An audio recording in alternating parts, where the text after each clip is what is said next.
right. Well, thank you all for letting me speak today. We're going to be talking about opioid use disorder, specifically in pregnancy, and a real quick presentation on some evidence-based treatment. There's a lot of information that I could have pulled from, and I have quite a bit in here. So at times I may go a little quick. Feel free, if a question comes up, feel free to stop me and ask during the presentation. So unfortunately, I have no financial disclosures, but I'm always open to endorsements or any other, anything else that pays well. So if you can send something my way, I'll definitely speak to them. So today, real quick, we're going to talk a little bit, just briefly, about what are the recommendations for screening for substance use disorders in pregnancy, because if we don't screen for it, we don't find out about it, we can't do the next part, which is talking about treatment. We're going to look at the evidence for medication-assisted withdrawal management, i.e. detox in pregnancy, as well as go through the medications that we use for treatment of opioid use disorder in pregnancy and the recommendations there. So first, you got to do the obligatory epidemiology. So if you're here on Project Echo, I probably don't have to convince you that this might be an issue. And I don't think it's just an issue that is isolated to Western North Carolina. Surprisingly, I also saw this when I worked in Southeast Kentucky and also drew some patients from Eastern Tennessee. So I think it might be an issue in your all's area as well. And what we've seen is that the prevalence of opioid use has just continued to rise in the pregnant population. The most recent data I could find was from a 2019 survey, where almost 7% of pregnant patients and respondents reported opioid use during pregnancy. And out of those, a fifth reported that it was problematic or misuse, with rates probably even higher than that. And due to this, the diagnosis of opioid use disorder has been increasing from 1.5 out of every 1,000 deliveries in '99 to 6.5 in 2014. And I think just with increased awareness and following this pandemic, what we're also going to see is that number, I don't think it's going to be going down. So why is this an issue? Well, a lot of our data on the effects of opioid use, untreated opioid addiction, were done in the 70s, 80s in patients who were struggling with heroin addiction. And what they found was that pregnant women who were in active use were less likely to engage in prenatal care. It increased the risk of growth restriction, placental abruption, which is where you have premature separation of the placenta from the uterus, and if complete, can lead to fetal demise. Increased incidence of preterm labor, and intrauterine passage of meconium, which can cause difficulties at the time of delivery for the newborn. In the past, I would have said, this is interesting. This is all studied with heroin addiction, and growing up and working in Southeast Kentucky, I would have said, well, our problem is mainly prescription opioids, and it was. However, now, and here in Western North Carolina, heroin is probably the major thing we're seeing, or it was until the past year or two, and now it's just illicit fentanyl. So these older studies are actually very applicable to the patients that I'm seeing now. So how do we diagnose it? How are we going to treat it? So, as I said, if we don't ask about it and we don't screen our pregnant patients for opioid use disorder, we're not going to find out. As a resident, I committed the crime of, I'm sure I screen patients by saying things like, well, you don't use drugs, do you? How do you think patients respond to that? No, yes, I definitely use drugs. So we want to use a validated screen. So ACOG says, hey, we need to be doing universal screening. So we don't need to look at a patient and say, well, this patient doesn't need a screen. this one definitely does, because we know we have a lot of inherent bias, and this addiction is not something that is confined to any socioeconomic group. It's throughout. So we want to use a validated screening tool at that first prenatal visit at least. And the ones that ACOG throws out there are the 4Ps Plus, which is a copyrighted test. Now you can change some of the wording around, and then you don't have the copyrighted screen, and it's not quite as valid, but probably is. It's what we do here at Project Cara and at Mayhec. The craft screen, which is really has been validated in patients 26 and younger, so it's for a younger crowd. And then the NIDA quick screen.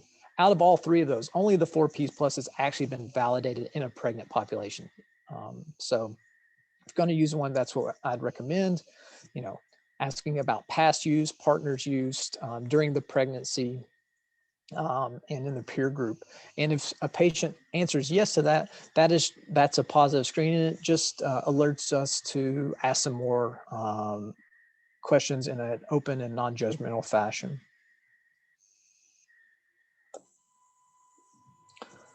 So I think a big topic that I hear about in pregnancy is, you know, how do we treat patients and what's the best? Is it best to get them, we know we need to get them off of all opioids, or do we need to get them on an opioid medication? And so let's go through the evidence for both of those methods. So medically assisted withdrawal management, which I'm going to just say detox because it's a lot easier to say. So traditionally, this was discouraged because of several case reports in the early 70s and mid 70s of fetal demise in patients who were being weaned off of methadone and other opioids. That occurred. And then in 1975, there was a study by Zuspan, and somehow he was able to, this group was able to convince a pregnant patient who was on methadone medication, who had then become pregnant, to undergo serial amniocentesis while they took her methadone dose, and they tapered her off during the pregnancy. So they did an amnio when she was stable on her methadone, and they measured catecholamine levels. So they looked at noradrenaline, norepinephrine in the amniotic fluid. And then as they dropped her dose, they would repeat an amniocentesis at each lower dose. And what they found was, as they dropped the dose of her methadone, the amount of catecholamines in the amniotic fluid went up.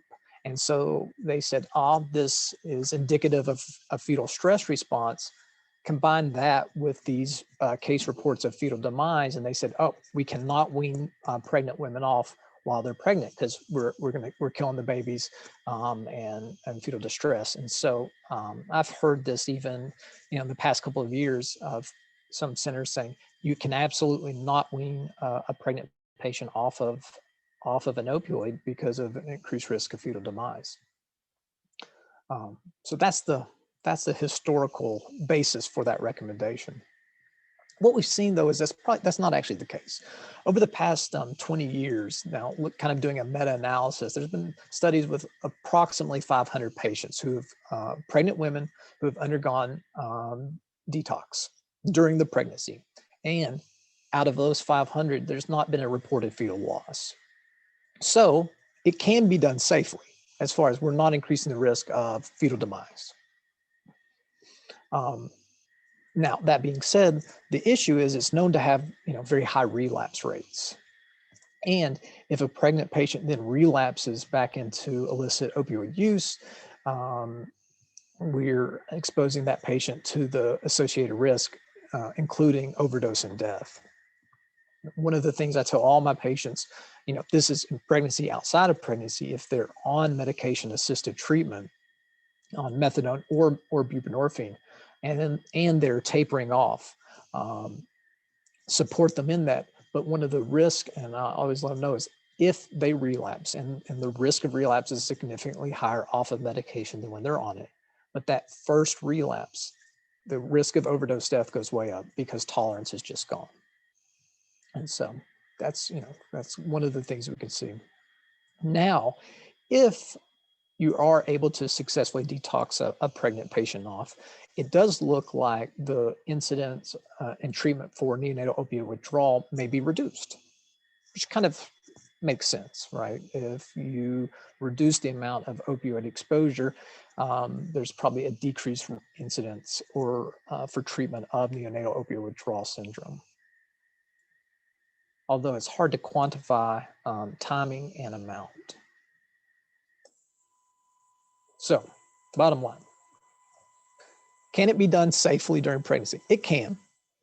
It can. The evidence that is available does not suggest that there's an increase in fetal mortality or demise. However, the rate of relapse is significant, and return to use has multiple consequences for the patient and the fetus. When you look at the rates of relapse, you will find a wide range, 17 to 96%, with the average around 48%. And relapse rates are lower when patients are continued on medication-assisted therapy or an opioid agonist medication. As I said, NOWS rates, so with neonatal withdrawal, may be reduced when women are successful. However, overall, that's not been shown to be the case due to the high relapse rates. So if you take, if you're kind of doing an intent to treat and you're looking at all the moms who undergo medically assisted withdrawal management, due to the high relapse rates, and you conclude those patients in the analysis of neonates with withdrawal syndrome, we've not statistically seen a significant difference yet. There's also concern, and this is more of a theoretical concern, but based on some science and animal studies, that when we drop, if we take a mother's opioid dose and we're reducing it, we may be causing that maternal and fetal stress may induce epigenetic changes that could have a development on chronic disease in the newborn. As we know, like with the ACE studies, adverse childhood events, children who are exposed to multiple of these traumas as children actually have higher rates of cardiac and pulmonary disease. And so, this fetal stress, does it turn on significant proteins that are involved in the development of heart and pulmonary disease later in life? We don't know. So more of a theoretical concern, no data to back that up, but it's something people worry about. So medications at this point for opioid use disorder in pregnancy are our standard of care. That's the recommendation from World Health Organization, NIDA, the CDC, and the American College of Obstetrics and Gynecology recommends it during pregnancy because as of now, that's where we have the most data for efficacy.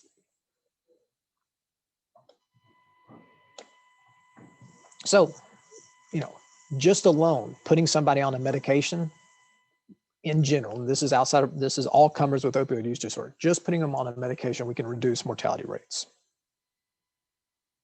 The FDA says, all the medications that are approved for opioid use disorder should be available to all patients who have that diagnosis.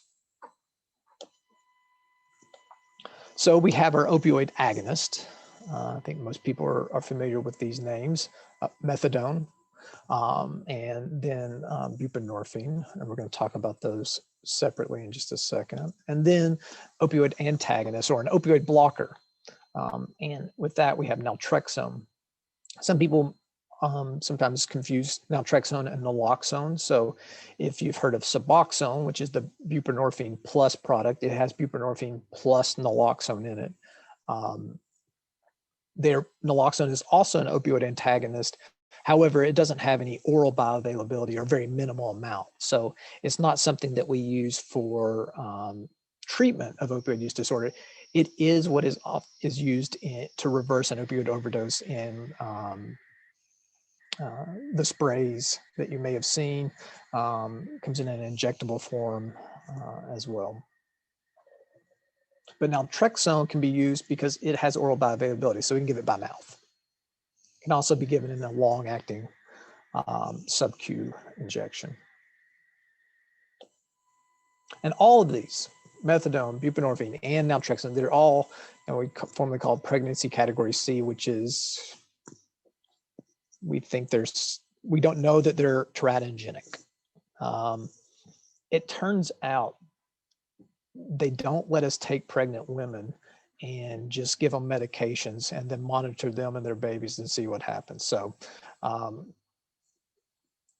but a lot of pregnant women have been exposed to these medications, more methadone than buprenorphine and naltrexone, and we don't see any fetal malformations. So let's talk about our opioid agonist. So 70% reduction overdose-related deaths when you start a patient on an opioid agonist, i.e. methadone, buprenorphine. You have decreased incidence of viral infections from IV use, so hepatitis C, HIV, hepatitis B, all these rates are reduced in patients who get on an opioid agonist treatment. The big one for me as an obstetrician is it increases engagement in prenatal care. So in 2016, we expanded here at Mayhec OB and began prescribing buprenorphine, Suboxone, buprenorphine plus naloxone for our pregnant patients. And this was a big piece for it, was, hey, we have, besides just the fragmentation of care in our system, it was a way to get our patients to come and show up for their prenatal care. Because if they come for their prenatal care, now I get to screen them for, preeclampsia later in pregnancy. And we get to get them engaged with our social workers, with other programs, our pregnancy care managers. So it's a huge piece. It gets people to show up, and it gets people to show up for postpartum care. So we can talk, we can screen them for their postpartum depression. We can talk to them about contraception and make sure they have a good contraception plan so they don't have an unintended pregnancy right away. And for the fetus, moms who are on an opioid agonist treatment, we can decrease fetal demise. It decreases growth restriction and preterm delivery rates. Now that's compared to a woman who is in active opioid misuse. And I said most of those were in patients using heroin, which is very applicable today, except our heroin is a lot stronger because it's now fentanyl. Now, are there risks? Yes. Now, fetuses born to mothers who are on methadone and bup tend to be a little bit smaller birth weights than moms who don't have a history of opioid use disorder and are not on medication. So it's always a continuum in medicine. So first of all, I want to say these pictures came from my nurse practitioner in my treatment clinic, and she takes some really good photos. So I want to give some props to Sarah. Good job. So buprenorphine, it is a partial mu-opioid receptor agonist. It's also a kappa receptor antagonist, which has some implications probably in the treatment of depression and ongoing studies there. So it does some other things than methadone in that sense. It has a very high affinity for this mu-opioid receptor. And that's why we typically will wait till a patient is in moderate withdrawal before we start it.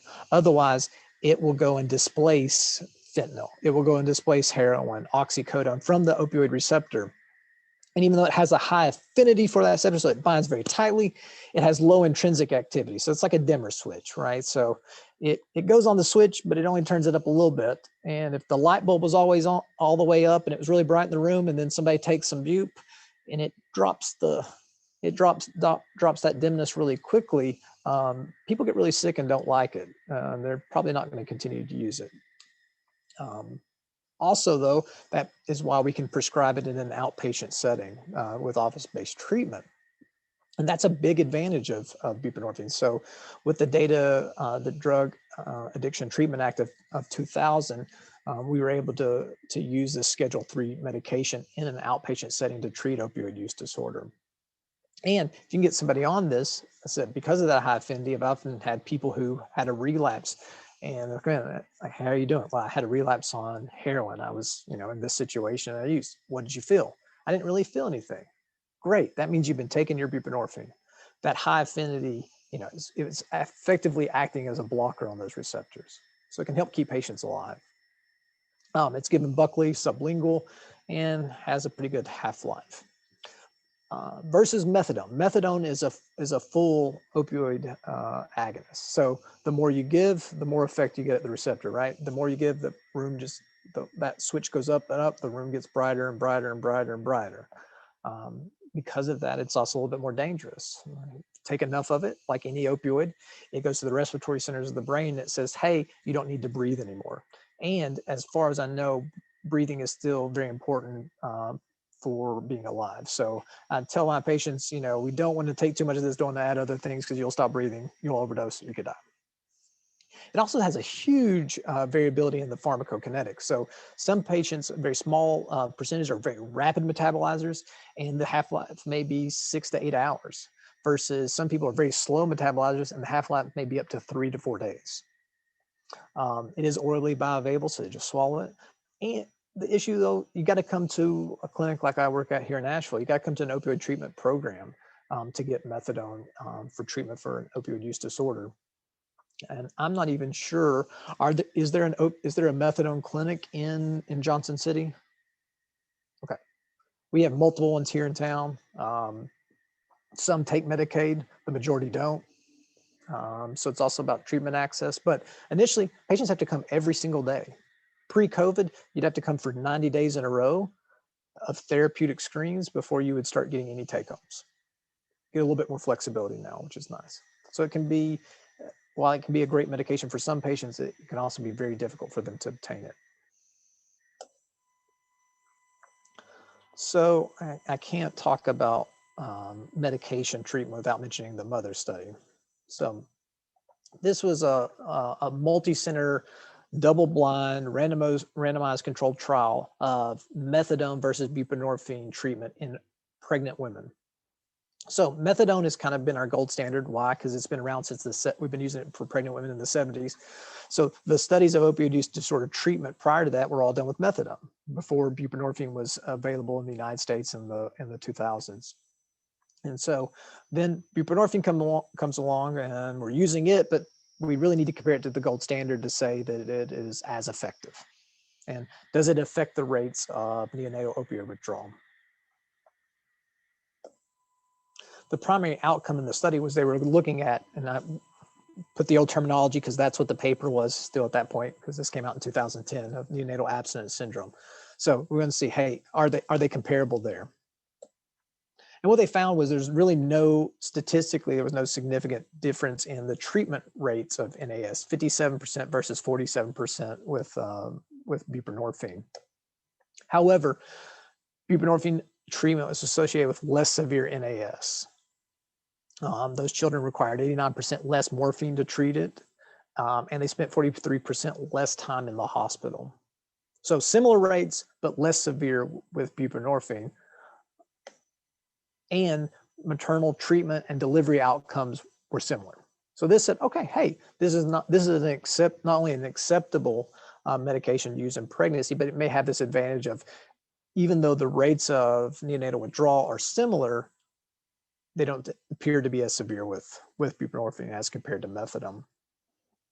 The one downside, and this is one of multiple studies that have shown this, was that more women who were on buprenorphine discontinued their treatment than the women who were randomized to methadone. And that probably goes back to the fact that buprenorphine is a partial agonist, which means it also has a ceiling effect. So as you give more buprenorphine, you turn on more and more receptors, but around 16 milligrams, that starts flattening out. And we've really not documented a clinical benefit above 24. So I tell patients, you could take, let's say you're on 24 milligrams, you could take 2 days, 3 days of medication all at one time. It's going to do about the same thing in your brain. So there's some women who get to that maximum dose, they're still symptomatic, they're still having cravings, and we can't turn on those receptors anymore to help them with that because it's hit its ceiling. And methadone doesn't have that. And this has been seen in other studies outside of pregnancy. Methadone tends to have a slightly higher retention rate in treatment than buprenorphine because there's no ceiling. You can keep increasing it. So, and the question I get from patients, the question I get from other providers, okay, that's great. So let's, mom's on heroin, I can get her off heroin. That's good. But I'm still exposing this developing fetus to an opioid. And I'm worried about like long-term outcomes from that. And I say, that's a legitimate concern.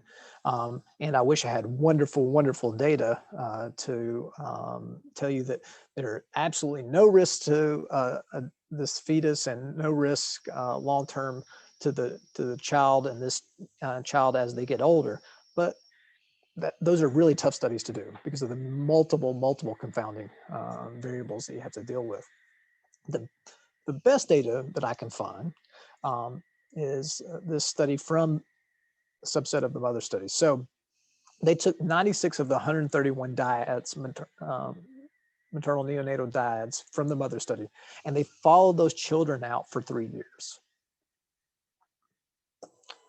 And they looked at growth, cognitive development, language development, temperament. And what they found was that when they compared the children who were exposed to buprenorphine to the children who were exposed to methadone, that there was no difference. There's also no difference in the children who ended up being treated for neonatal abstinence syndrome versus the ones that weren't. And just compared to normative values at those periods, they didn't see a difference. Now, they did not have a comparison group that was born at the same time that they also followed too. So this is just based on, this growth curve. Okay, they're falling within a normal range, but there wasn't a control group that was not exposed that they were comparing them to.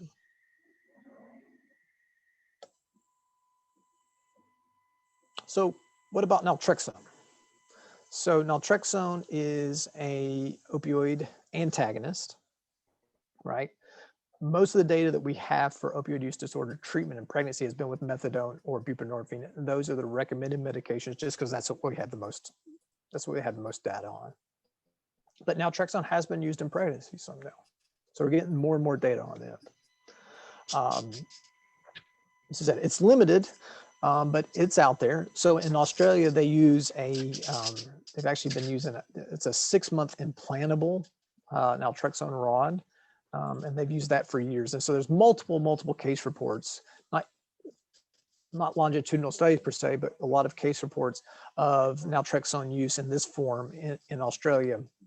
And what they found is in those cases, they've not seen increased risk of preterm delivery, and neonatal birth outcomes are kind of within normal range, with as far as head circumference, birth weight, and APGAR scores.